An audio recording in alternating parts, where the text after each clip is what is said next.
It was the kind of morning that crept into the hospital like a sigh, soft and pale, with rain misting the windows and a hush settling over the corridors. Outside, the world blurred behind water-beaded glass, but inside St. Mary's Medical Center, the world was sharp with the scent of antiseptic coffee gone cold in paper cups and the quiet resolve of nurses moving with purpose. Clara worked the early shift, her favorite. The dawn hours brought a gentler chaos, patients still half asleep, machines humming with the same sleepy rhythm. There was a steadiness to it, a rhythm she could rely on. That rhythm had saved her once. She pulled her dark curls back into a ponytail as she reviewed her patient list for the day, a small crease forming between her brows. Room 308 had a new admission. Post-op, mid-30s, multiple fractures, recovering from emergency surgery after a motorcycle accident, stable but in significant pain. Clara grabbed her tablet and moved toward the room, her shoes quiet on the floor. She was halfway through her mental checklist, vitals, pain meds, wound dressing, when she pushed open the door and saw him. Her breath snagged, for a heartbeat she forgot to move. He lay in the bed, his face turned toward the window, pallid under a scruff of beard that hadn't been there the last time she'd seen him. But she knew that profile. Knew the curve of his jaw, the way his hand rested absently on his stomach, even the slight crook in his nose from that time he'd broken it trying to jump off a dock. Eli. Her hand gripped the edge of the clipboard tighter. Of all the rooms, of all the people, it had been 6 years. He turned, slow, wincing with the motion. His eyes met hers, cloudy with painkillers at first, then the recognition hit. His lips parted, but no sound came. Clara's training took over, she didn't falter. She crossed the room, checked the monitors, noted his vitals, all while keeping her voice even, professional. "You're in post-op," she said softly. "You had surgery last night. They've stabilized your leg and wrist. Do you remember the accident?" He nodded slowly, the motion barely perceptible. "Clara," he rasped. She didn't respond to the name. Instead, she turned to prepare his medication. Her fingers shook as she drew it into the syringe, but her face remained still, calm. The mask she'd worn every day since he left was still perfectly intact. He watched her, but she refused to look directly at him. There were 100 things she wanted to say. None of them belonged here. "You're going to feel a little pressure," she murmured, easing the IV into his arm. "This will help with the pain." He didn't flinch. "You're a nurse." She met his eyes then, briefly, for a while now. He looked away again to the rain-dappled window. "I didn't know you stayed in town." "You didn't ask." The silence that followed was thick, full of the pieces they hadn't spoken. The fragments of an almost life they once shared, shattered without warning. He had left without saying goodbye. She had waited, called, sat by her phone until it became a ritual of disappointment. He had been everything, her first real love, the boy who taught her how to swim, the man who made her believe in forever. And then he was gone, no explanations, just absence. And now here he was in a hospital bed, broken and bleeding, and needing her again. She should have asked for another assignment, she should have walked out of the room, but she didn't. "Pain level?" she asked gently. He hesitated. 8. She adjusted the dosage, her hands practiced and calm. When she touched his skin, something pulled deep in her chest. She ignored it. "You'll start physical therapy in a couple days," she said. "Until then, rest. I'll be back later to check on you." He caught her wrist as she turned, not tightly, just enough. "Clara," he whispered again, and this time it was different, like her name meant something more now, like he hadn't stopped thinking about it either. She looked down at his hand, his fingers barely touching her skin. Then she looked at him. "I'm not the girl you left," she said, quiet and even. "I'm just your nurse." And then she slipped free and walked out the door. In the hallway, she stood for a long time, her hand pressed against her chest, as if to steady the pieces that had shifted. She hadn't expected this, had spent years sealing that chapter closed, but grief, she'd learned, never stayed buried, and love, if you weren't careful, found ways to survive. She had a job to do, he was just another patient. But even as she told herself that, her heart whispered otherwise. The rain turned to sun by afternoon, and the light in room 308 softened. It cast gold against the edges of the bed, the floor, the quiet shape of a man lying still beneath thin blankets. Eli had slept for most of the day, dulled by medication and the wear of healing, but when he woke in the early evening, the pain had returned. It sat in his bones like fire. Clara came back on rounds. She moved like she always did, steady, composed, focused. But her hands hesitated slightly before touching his wrist, before checking the IV line. It was the kind of pause no one else would notice, but Eli did. "You don't have to be the one to take care of me," he said. His voice was rough but clearer now. Clara didn't look up from her work. You're assigned to my wing. You could switch. I could, she agreed, and that was all. He watched her in the silence that followed. She had changed. There was something more rooted about her now, like time had added a layer of steel under the kindness, but her eyes were still the same dark, thoughtful, cautious. She had been soft-hearted when they were younger, the kind of person who cried during commercials and remembered the names of every stray dog in the neighborhood. I didn't mean to hurt you, he said after a long while. She stilled, one hand resting on the monitor beside him. You didn't mean to disappear either, I suppose. No, he admitted. She turned to face him then, folding her arms, not defensive, just tired. You left without a word, Eli. You were gone before sunrise and no one knew where you were. Not your mother, not mine. I drove to your house. Your car was gone, your bedroom was stripped. I thought maybe something had happened until I realized you just chose not to say goodbye. His throat tightened. I couldn't explain then. You could have. Her voice didn't rise. That was the worst part. She wasn't angry, she was past it. And somehow that hurt more than fury ever could. He looked down at his broken leg, the bandaged wrist, the bruises that ran down his side. You think pain only comes from one place, he said, but sometimes it's the things you carry inside that wreck you worse. Clara didn't respond. She finished logging his chart, checked his bandages, and moved toward the door. Wait, he said, and she paused with her hand on the frame. Did you ever? Was there anyone else? He didn't know why he asked it, maybe because he couldn't stand the thought of her waiting. Maybe because he hoped she'd say yes, that someone else had cared for her better than he had. She looked back, her expression unreadable. I almost married someone 3 years ago, she said softly, but I couldn't do it, not fully. Why not? She held his gaze.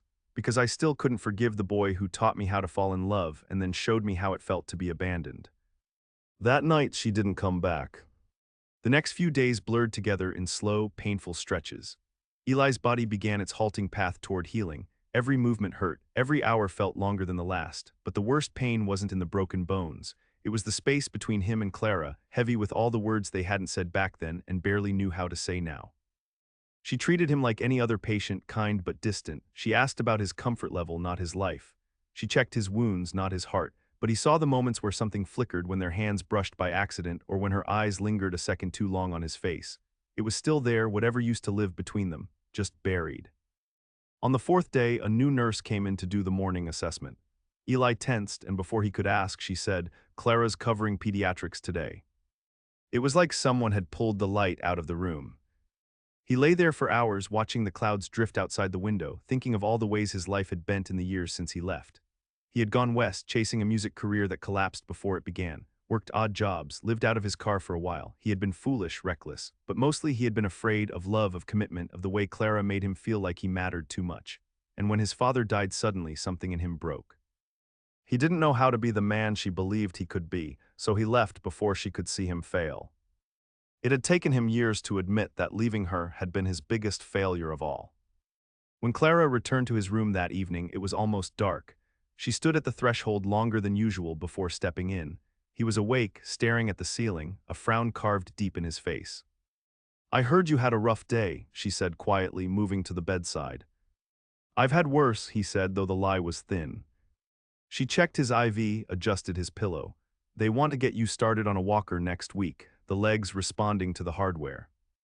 He let out a breath. You always knew how to fix people. She met his eyes and for once didn't look away. Not always. Her voice was almost a whisper, and something in it made his chest ache. It was the first time he saw the weight she still carried. He had always thought she'd been stronger than him, more whole, but maybe she had broken too. Let me make it right, he said, suddenly desperate and raw. Let me explain. Let me be honest now if it's not too late. Clara didn't answer right away. Instead, she pulled a chair beside his bed and sat down, folding her hands in her lap. I'm listening, she said. And in that moment, Eli felt something shift, not forgiveness, not yet, but the door once bolted shut between them was open a sliver. He told her everything, about the panic, the grief, the way his father's death unmoored him, about leaving town with a duffel bag and no plan, about the loneliness that followed him like a shadow, about the letters he wrote to her but never sent. He didn't ask for her understanding, only her truth. When he finished, she was quiet. Her eyes shone with unshed tears, but her voice was steady. You broke my heart, she said, but I'm starting to think yours broke too. He nodded worse than I knew. Clara stood then, and for the first time in years she reached out. She took his hand, not as a nurse, not as a caretaker, as Clara. I don't know where this leads, she whispered, but I'm still here. Eli closed his eyes. Her hand was warm in his, and it grounded him in a way painkillers never could. He didn't deserve it, but he held on. In the dark, the silence between them changed. It wasn't empty anymore. It held breath and hope and the quiet beat of two hearts beginning again. By the following week, the hospital had shifted into its usual rhythm again, new patients arriving, old ones discharged, the nurses balancing emergencies with paperwork and the quiet, invisible work of keeping people alive. But for Clara, nothing felt routine anymore. Something had cracked open in room 308, and no matter how she tried to tuck it away, she couldn't ignore it. Eli was healing, slowly, painfully, stubbornly. He cursed under his breath when the physical therapist pushed his limits and braced himself with tight fists and clenched teeth through each painful step on the walker. But he did it. And every time he looked up and found Clara nearby, watching from the doorway or pretending to chart something on her tablet, he straightened his spine a little more. He was trying. Clara couldn't forget the way his hand had felt in hers, that small, human touch after all that silence. It hadn't been romantic, not really, just a gesture of being seen, and maybe she'd needed it just as much. She told herself it changed nothing, and yet. One morning she walked into his room to find him out of bed for the first time, struggling to sit in the armchair by the window. He was sweating, pale, one hand clamped around the grip of the walker, the other bracing against the armrest.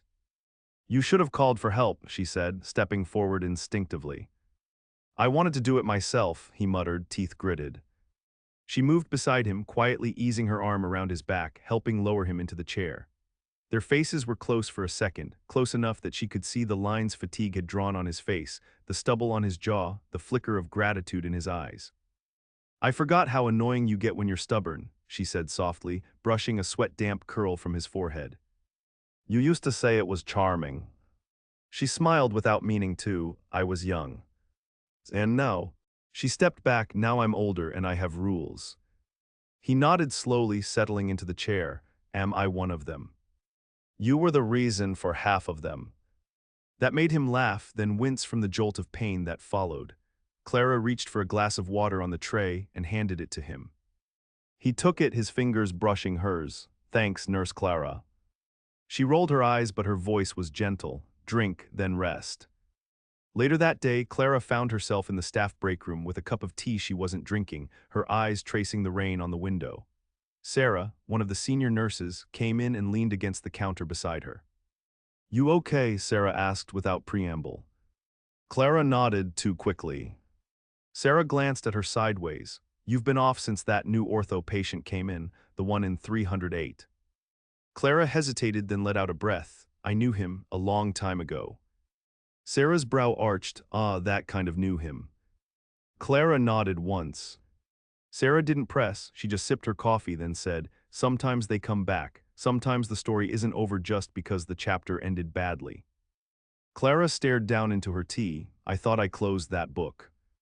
Sarah gave her a kind look. "Maybe it's not a book, maybe it's a letter you never finished."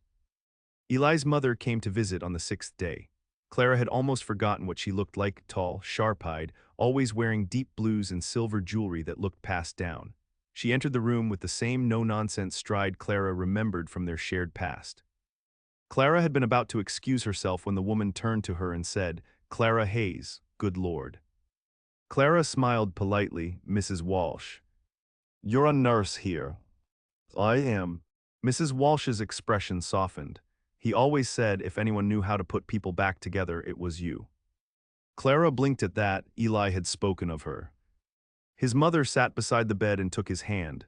"You look like hell," she told him, brushing his hair back with maternal precision. "I feel worse," Eli muttered. "Good means you're alive." Clara lingered a moment longer, uncertain, but Mrs. Walsh looked up at her with something kind in her expression. "Stay," she said. "If anyone has a right to be here, it's you." Clara stayed. She didn't speak, but she watched as the woman who had once nearly been her second mother held her son's hand with fierce love. She saw the way Eli looked at her, and suddenly she understood something new. He hadn't just run away from Clara. He had run from everything: grief, guilt, the weight of becoming the man people expected him to be after his father died. She wanted answers for years. and now she was slowly beginning to understand the questions he'd never known how to ask. The next day, Eli asked for her during his evening rounds. Clara found him sitting up, the tray beside his bed still half full with untouched food. He looked tired, but not from pain, from something deeper. "I need to show you something," he said. She stepped closer as he reached toward the nightstand and pulled out a notebook. A small, battered leather thing, its corners worn soft. He held it out. Clara took it carefully, her eyes scanning the first page. Her breath caught. It was full of letters to her, each dated from the time he'd left, each one starting with her name. "I wrote them after I left," he said. "Every time I missed you, every time I wanted to call but couldn't, I didn't send them. I didn't think I had the right." Clara flipped through slowly, each page a piece of something that had broken. Some letters were short, some rambling. One was written on the anniversary of her birthday. Another on the day his father would have turned 60. "You carried this with you all this time. Everywhere." Her voice was barely more than a whisper. "Why are you showing me now?" "Because if I can't be forgiven, I want to at least be understood." She closed the notebook slowly, carefully. Her hands trembled around the edges. "I don't know what to do with this," she admitted. "You don't have to do anything, just keep it, if you want." She did, not because it changed everything, but because some part of her had waited too long to be seen. And these letters, were something like sunlight cracking through the closed door of her heart. She looked up at him. "I'm still not promising anything," she said. "I know, but I'll keep reading." Eli nodded, and something unspoken passed between them. In the quiet that followed, she reached for his hand again, no longer out of duty, just something she needed to do. His fingers curled around hers, and this time she didn't let go. By the 10th day, Eli could make it down the hallway with a walker and enough grim determination to impress even the most jaded physical therapist. His body was healing, but not quickly and certainly not cleanly. Every step left a trail of ache in its wake, but Clara noticed how he never complained, not about the pain, not about the long road ahead. Maybe he was learning that some wounds took longer than others, and not all of them could be seen in an X-ray. Clara had started reading the letters in small pieces, late at night in the quiet of her apartment. She lit a candle beside her bed and sat with the notebook in her lap like it might vanish if she wasn't careful. Each page pulled her deeper into a version of Eli she hadn't known, one afraid, adrift, missing home in ways that left ink smudges and unfinished sentences. There were entries written during long nights in cheap motels, a torn page from the hospital where he'd landed after a fever in New Mexico, another scrawled on the back of a diner receipt. He had loved her, even from a distance, even when silence had been his only language. She didn't know what to do with the ache those letters stirred. Forgiveness was complicated, but something inside her was shifting, not a sweeping change, just a soft opening. The next time she saw him, he was sitting on the bench near the rehabilitation wing, a blanket over his legs and a paperback resting on his lap. He looked out of place under the artificial lights like someone who belonged to another life. She approached without speaking, and when he saw her, he smiled, a real one, tired but grateful. "You found my hiding spot," he said. "I work here, I know all the hiding spots." She sat beside him, careful not to brush against his side. "I read the letter from Nashville," she said quietly. He turned to her, something cautious in his eyes. "That was a rough one." "You were living in your car then." He nodded once. "I didn't want anyone to know, especially not you." Clara let that settle in the space between them. "Why did you leave me behind, Eli?"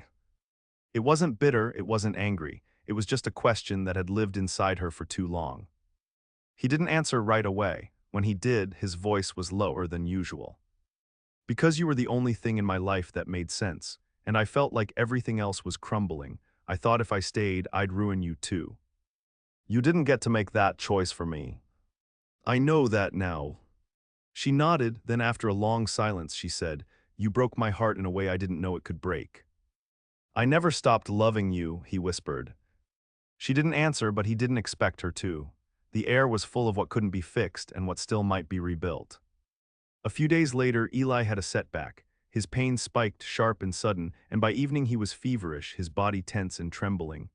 Clara wasn't supposed to be on that floor that night, but someone had called in sick, and she was there when his vitals dropped. She moved fast, alarms, IV bags, cool cloths. She didn't think, she just acted. When his eyes finally fluttered open, she was there, sitting beside his bed, her fingers wrapped tightly around his. "You stayed," he murmured. "Of course I did. No one else would have." That's not true. But she didn't let go. His fever faded slowly, but his strength had taken a hit.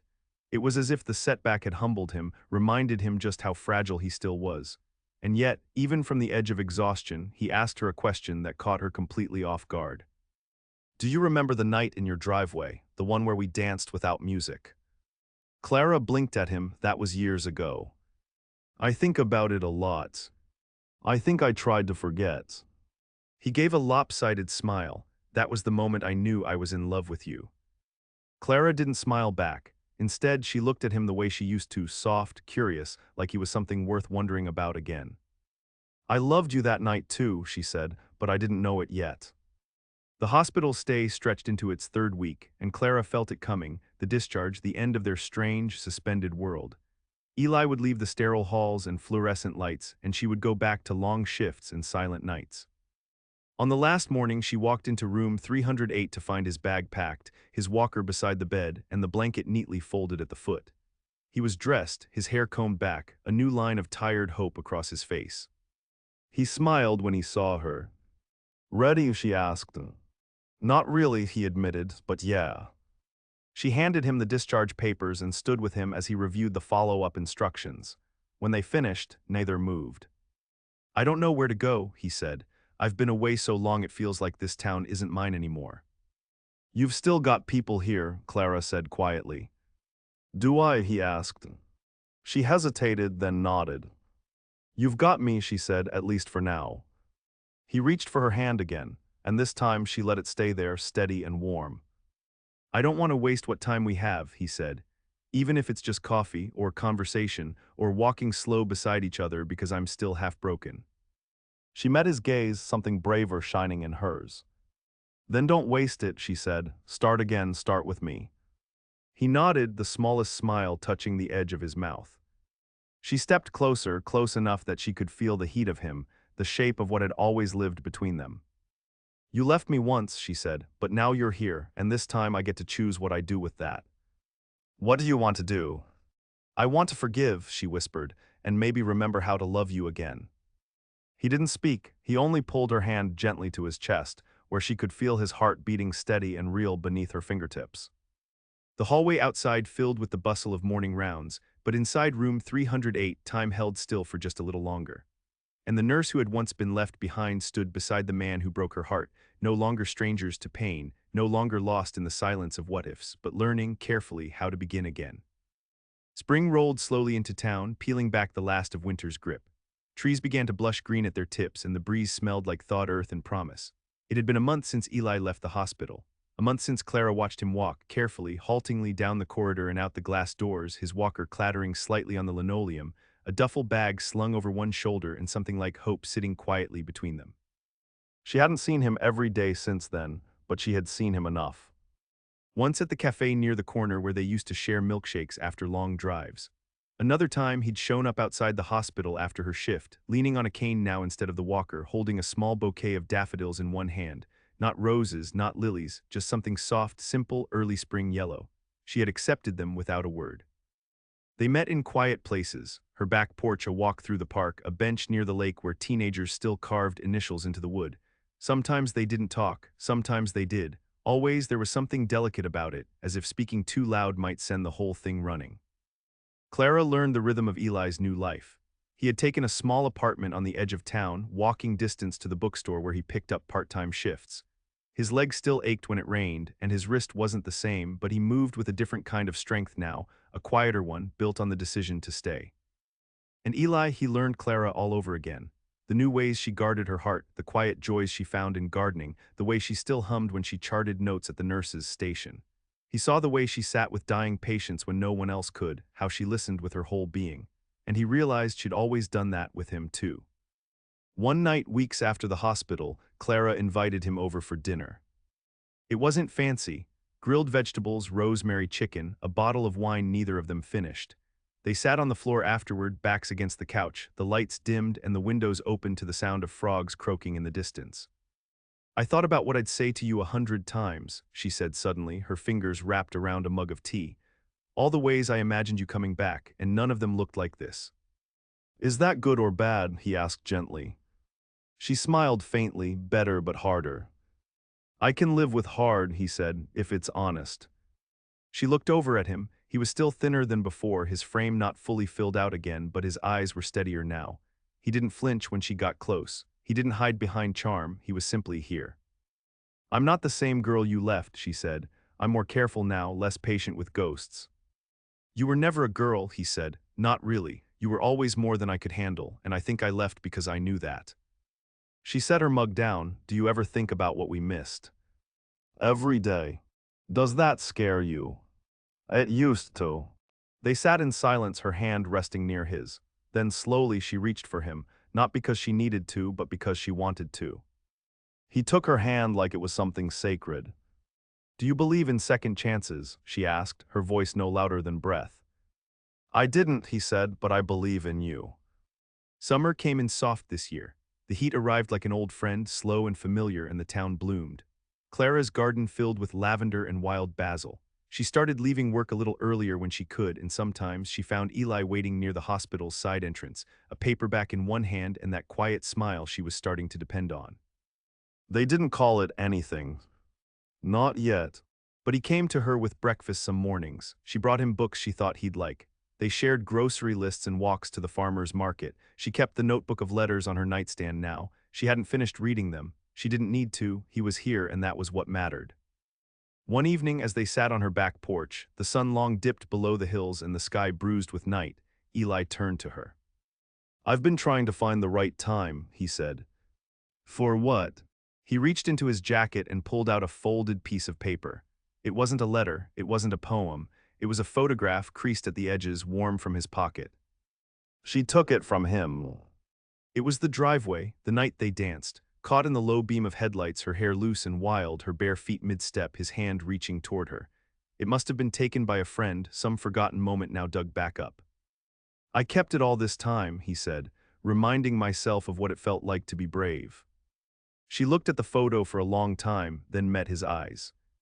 I'm not the same girl, she repeated.